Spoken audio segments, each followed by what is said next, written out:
offensively, of course, Isaiah kind of gave us a spark, as did Chase Brown and offensive line.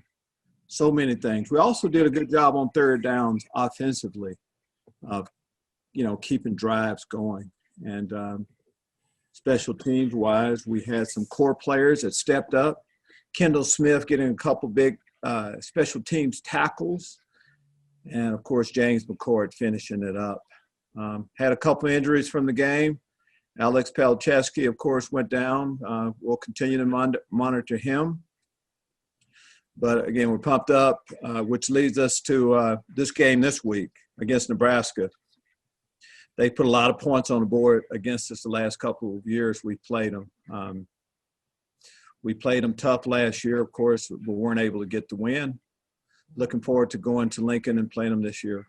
I'll take your questions. Okay, Bob. Hey, Coach, just to clarify, I know that those are your team players of the week, I'm assuming. The Big Ten recognized Isaiah and James McCourt in their respective areas. So those were that was a recognition I was referencing, but I know you have your own team player of the weeks as well. Yeah, information kind of comes to us on game week a little bit later. That's good to the Big Ten. Big Ten sees it the same way we did, and of course, adding Jake along to that. But seriously, whenever you can get a Big Ten award, it says an awful lot. We know how good of players are in our conference, but those two guys are definitely deserving for sure. All right, Bob Asmussen leading off, Scott Beatty on deck, and Bob Rosenthal in the hole. Go ahead, Bob. Coach, when you looked at the film, how did it look with Doug Kramer back in there, moving Kendrick back to guard? Tell me the difference, what that looked like to you.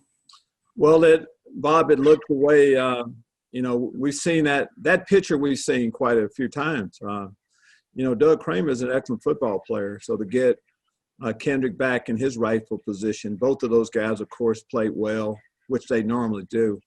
In order for us to have the type of rushing game that we had, the offensive line needs to be solid. And when you lose a player like when you lose a player like Alex Palczewski and have a guy like Julian Pearl step up like that is saying an awful lot too. And Coach, Doug lives with Brandon Peters, I believe. Was that concerning for you that he was, around a guy that had been sick, or were they able to separate a little bit? No, they've been able to separate a little bit, but a lot of our guys have, most of our guys have roommates, and a lot of the guys live together. It's unfortunate that a couple of our players were knocked out for a period of time, but that's in the past. Everybody's here, healthy, and ready to go now. Thanks, Coach. You're welcome. Okay, Scott, you're up. Bob Rosenthal on deck. Hey, Lovie, Rutgers, you mentioned the 20 points, and they scored their 2 touchdowns on big plays. I know you don't want to give up the big plays, but is that actually a sign of encouragement or progress that you only kind of got stung on a couple of individual plays? Well, just kind of your glass half full or half empty. If I'm saying it's half empty, that's just disappointing. When you play a game like that and give up 2 big plays like that, I mean, first off, 4th and 3, a fade route. You can't give up a fade for a touchdown on 4th and 3. And really the long touchdown pass that we gave up, looking at it from Illinois' point of view, it should have been an interception and we run into each other. But if you do take those plays away, we did a lot of good things throughout the day. Guys played hard. And you referenced the points that Nebraska's put up on you, and Nebraska's pointing out the over 600 yards in the last couple of games, too, that they've put up against you. How does that come out different this time around? Yeah, that's why we're going to play the game. It's kind of obvious. It's on record what they've done to us the last couple of times we played them. We haven't played well enough. They played outstanding football the last couple of times we played against them. That's why we're anxious to see if we can slow them down just a little bit more than we have in the past. And finally, they've been cycling through quarterbacks a little bit. What have you seen out of McCaffrey, and what are you expecting out of their offense to get ready for? Well, no one has cycled through quarterbacks more than we have, but it's good to see somebody else playing more than one guy. Martinez probably is, he's probably going to Scott and saying, "Hey, coach, those numbers you just brought up, 2,000 yards or whatever they put up against us. Martinez was leading that, so I'm sure he's kind of anxious to play us again this year. But seriously, McCaffrey is an excellent football player. He had the same type of effect that Isaiah had on our football team this week. But again, he can pass the football. He's good in space. It's just a different dimension when you have a guy like that leading their offense, which causes a lot of problems in itself. So it'll be a big challenge for us this week. Thank you.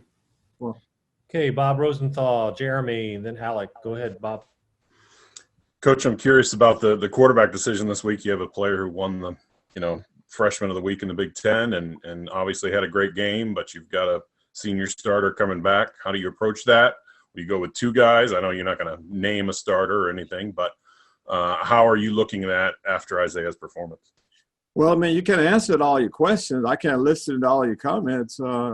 Is there a question in there? Yeah, you want to keep going with your comments, some more suggestions, or exactly what we're looking for here? I want to know how you're approaching a decision of a quarterback who, may have to go to the bench after a performance like that. Well, what I see is that we have our starting quarterback that's been out, and he's available this week. That's a good option. What I also saw is what our other quarterback was able to do this week.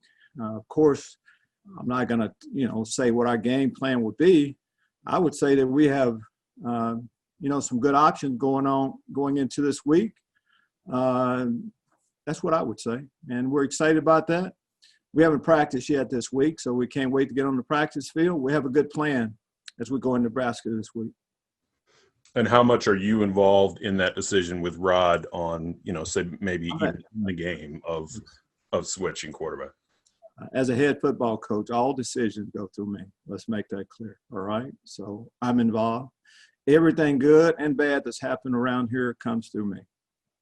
Other questions? That's it. All right, Jeremy, you're up. Alec on deck. Matt Stevens in the hole. Lovie, just a similar question I had last week. When can Brandon start practicing this week? You say when? When the team practices. Okay. So he's good to go regardless. Yep. And I wanted to ask you, is there anything specifically about Scott Frost's offense that is difficult to defend given what they've done the last couple of years? Is there anything different about it? I mean, they have a good offense that put up a whole lot of yards against us. Different about it. They run a spread offense and they ran it well against us. And then tackling was really good for you guys last week. Is there anything you did in practice or anything you saw in practice that foretold that? We practice hard each week. Sometimes we make the tackles and sometimes we don't. And it's kind of simple as that. We've been practicing every week that we miss tackles. We practice a lot the week before. Sometimes you keep going and you do better at the things that you've been working on in practice.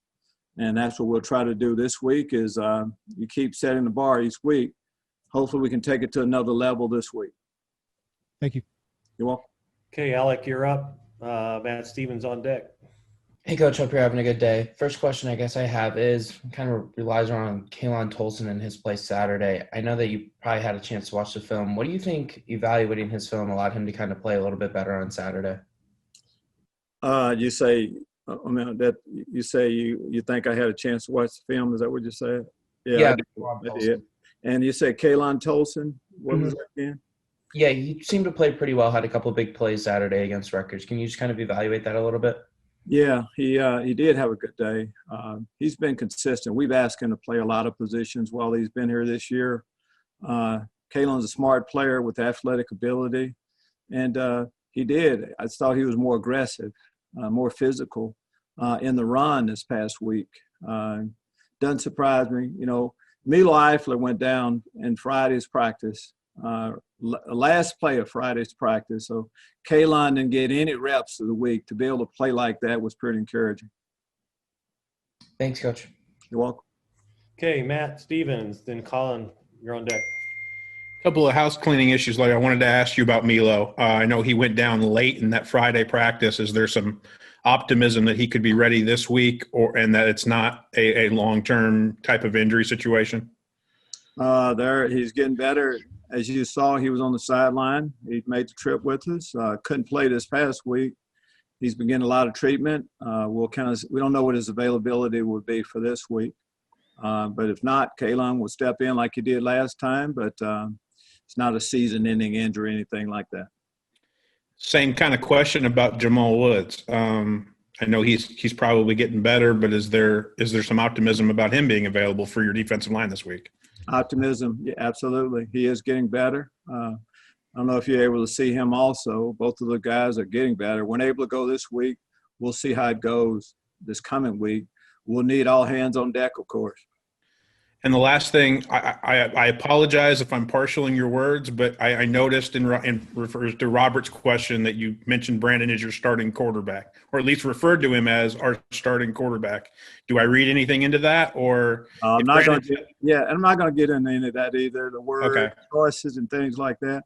What I said is that our starting quarterback, which was Brandon, hasn't played, and he's back this week. We had Isaiah Williams. While Brandon wasn't here, they went in and played outstanding ball this week is what I said. That's what I'm saying right now. I also said that gives us great options at the quarterback position since we played 4 quarterbacks this year. That's what I said. Okay. Thank you, sir. Thank you. All right, Colin, you're up. Joey Wagner on deck. Lovie, I wanted to ask you about a couple of local products you got in the game. You mentioned Julian Pearl already, but why was he kind of the next guy up? What has he shown you in practice? What did he show you during that game that make you feel comfortable maybe utilizing him more if Alex is out for a longer term? At every position, we have a guy that's a backup, and in order to become a backup, you've gone through, weight training, classroom work, and then just your play on the football field that we take all of our linemen through, and then we make evaluation on how the depth chart plays out.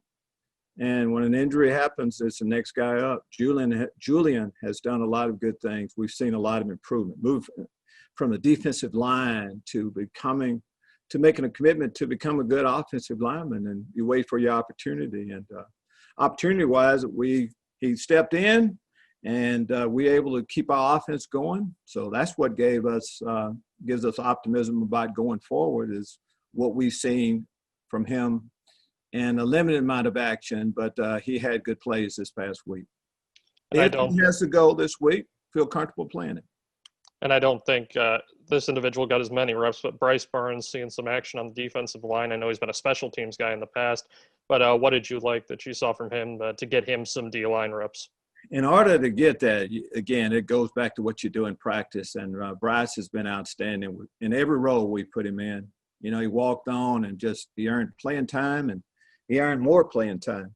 First playing time for what he's done on the special teams. And, with Jamal Woods going down and a few more injuries that we had on the defensive line, he took advantage of his opportunity, and he had some good plays for us this past week. Thanks, Lovie. That goes this week. Thank you. Okay, Joey Wagner, Doug Bouchon on deck. Hey, Lovie, you have guys on the defense. Jake has played inside linebacker, outside. You have Tony Adams, who has switched from corner to safety. And nickel. What's that really say about some of those guys and that versatility to kind of patch up some areas when they need patching? Well, I think first of all, as a teammate, a guy on the team, your role changes constantly sometimes, maybe more than we would like, they would like. But when you have flexibility like that, the more things you can do, of course, the better help our football team. And some of the names that you mentioned, Jake, Tony, the linebackers, Kalon Tolson, all those guys. Really, Tariq Barnes has played both, and we've done the same thing along our defensive line. But we want guys that do have flexibility, have position flexibility. And when you get a couple of injuries, you have to go to it. In an ideal world, we would like to just lock everybody into one position. And now that we're getting guys back a little bit, I think we can get into more of what we thought we would look like when we initially started the season. And you mentioned Chase Brown. He told us, the Wisconsin game, he said he was, maybe playing a little too fast. How have you seen him kind of settle in? And obviously it led to a career high game for him. Well, I think it's interesting sometimes when guys tell you how they thought they played. I've never seen a player play too fast. Faster the better. And I just know that he's a good football player. He can make you miss in the open field. He's been patient, with just his entire time here, having to sit out all last year. But you got a chance to see what we've seen quite a bit behind the scenes of what we think Chase can do. And not just Chase, but of course, the combination of Chase and Mike Epstein, both are excellent football players. Thanks, Lovie. You're welcome. Okay, Doug, you're up. Alessandra on deck. Thank you. Hi, Coach. You were talking about Jake Hansen was your defensive player of the week. Jake, he moved outside, with the injury to Milo Eifler, made a lot of big plays on the edge and a sack. And, is outside linebacker a more natural position for him, or is he just the kind of player that's going to make plays no matter where you line him up at? Well, just let me just go on the record and say this. Jake moving out to the outside had nothing to do with Milo Eifler. That we wanted to get Tariq Barnes on the field. And is that Jake's natural position? He's played better there for whatever reason. But I think that's not to say he didn't play good inside. I think wherever you put Jake Hansen, he's going to make plays and be a great player. But we needed those type of plays from him. He left an interception out there on the field this past week too. Let me throw that in there. There's still room for improvement from him. And hopefully the linebacker core can take another step this week. Jeremy mentioned the tackling, and if you look at the stats, on PFF or whatnot, it does appear the team's a better tackling team this year. Jake's one of the top tacklers in the country. Is that a matter of maturity, you think, and something that they accomplished in the offseason in the weight room? Oh, I think you can go to a lot of things. Did we work hard in the weight room? Yes. Are we a more mature football team? Yes. I mean, we've been practicing. We started all of a sudden more tackling drills right now? No. I mean, we put an emphasis on it always. And I think just older players, the maturity part of just we're supposed to be better at tackling. You're supposed to be better at everything as you get older. That's what we're anxious to see. As you get older, you're supposed to be able to not just win one game, to put, a couple games together. You're supposed to be able to go on the road and win 2 games instead of just getting 1 win. So all these things we're excited about seeing if we can take this next step. Tackling was better. I'm sorry, Coach. Pass defense been kind of an Achilles heel for you this year. What'd you see in the last game against Rutgers? Was it improved? And do you see something where they're getting a little bit better each week? Yeah, it was improved. When you give up 2 big plays, we give up a 4th and 3 for a touchdown pass. You're saying improvement. When you give up a long, another long 3rd and 10 play, improvement. Yeah, those are plays that we should make.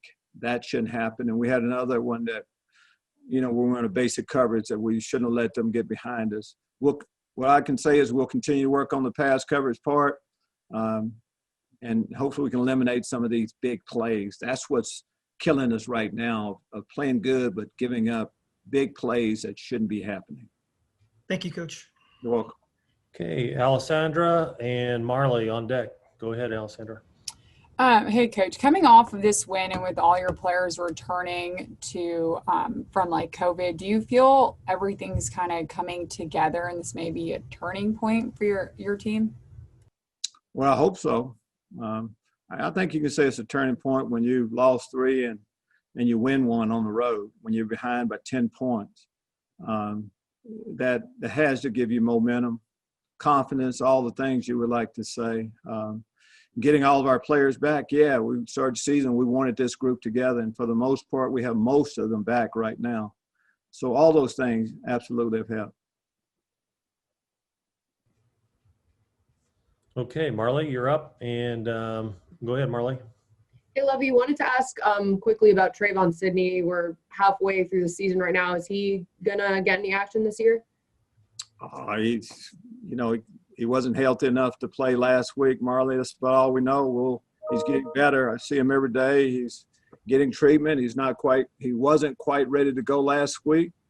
This week, each week seemed like we're getting someone back. We'll see how it goes this week. And going back to this just being the halfway point of the season, do you reflect back on, maybe the past couple games and where do you hope to bring this team moving forward, given that there's just a few games left in the season? Well, there's a few games left, but as I see it, we're just getting to the heart of our season right now. And we have an opportunity to put 2 wins together back to back. It seemed like the Wisconsin game was a long time ago. We're better. We're the better football team now, and we need to be able to put it together 2 weeks in a row. It's kind of as simple as that. We're not at the half. Just think about a game. We're not at the halfway point of a game. Football is won in the second half always, and I see the same thing in the second half of your football season. You need to be playing your best ball. Of course, we played our best ball this last game, and I'm looking to take another step this week. We'll have to. I mean, Nebraska beat a Penn State team that was really searching for a win. So we'll need to play our best ball and clean up a lot of mistakes that we still made this past week. Thank you, Lovie. You're welcome. Okay, Bob, go ahead. Yeah, I just had a quick follow-up. There's just a quote from Scott Frost in his presser today where he said, I give Illinois credit for playing the games they've played despite missing some guys. I think that says a lot about who they are and who Lovie is. I don't know if you've addressed it, but did you consider at any point not playing? What he's referencing there is, I think it may be a little veiled, but he had another opponent cancel a game on him. So did you ever consider that over those games? No, I hadn't. I don't look at – you look pretty deep, I think, in a few of the comments. But I just know that we had enough guys to play. And if we have enough guys to play, we'll continue to play. Now, the enough guys point is debatable always. We played a game with we played a couple games with our 4th-team quarterback. If it comes to that, we have enough guys, we're going to play. That's about all I know is that. Okay, thanks. Hey, and Matt, go ahead. This will be the last one. Lovie, I wanted to ask you about Isaiah because obviously he was recruited nationwide, all over the country with some big-time programs, but not everybody wanted him at quarterback, and it would seem like the obvious reason is height and size. And you've told me specifically that height and weight is completely overrated in your book. And can you talk to me about your philosophy of recruiting kids despite whatever they look at, whatever they're at physically right now in terms of height and weight? And it just doesn't seem to factor into what you do. Well, I'm saying the same thing again. We've been talking a few times. Height and weight are overrated. And I've said strength isn't, but height and weight is. And as far as what we look at, just look at where our game has gone quarterback-wise. You have to look at our league, the NFL. Do you have any small, short guys making plays right now? There's a guy at Arizona that plays pretty good football. He's not 6 feet. There's a guy in Seattle that's playing very good football. He's not 6 feet. I think it's a new day of what the quarterback position looks like. It's a smart, athletic guy that's a thrower that can throw balls, but that can make you miss in open field too. It's a different day with I think, the new direction that we're going at the quarterback position. And for us, we have a guy that's in that same mold a little bit. Isaiah is smart. He can make you miss in the open field. Great quickness. And just look, this is the first time he's played, and he gave us a spark. Most defenses probably would like to play against a guy that stays in the pocket most of the time, and that's just not the case anymore.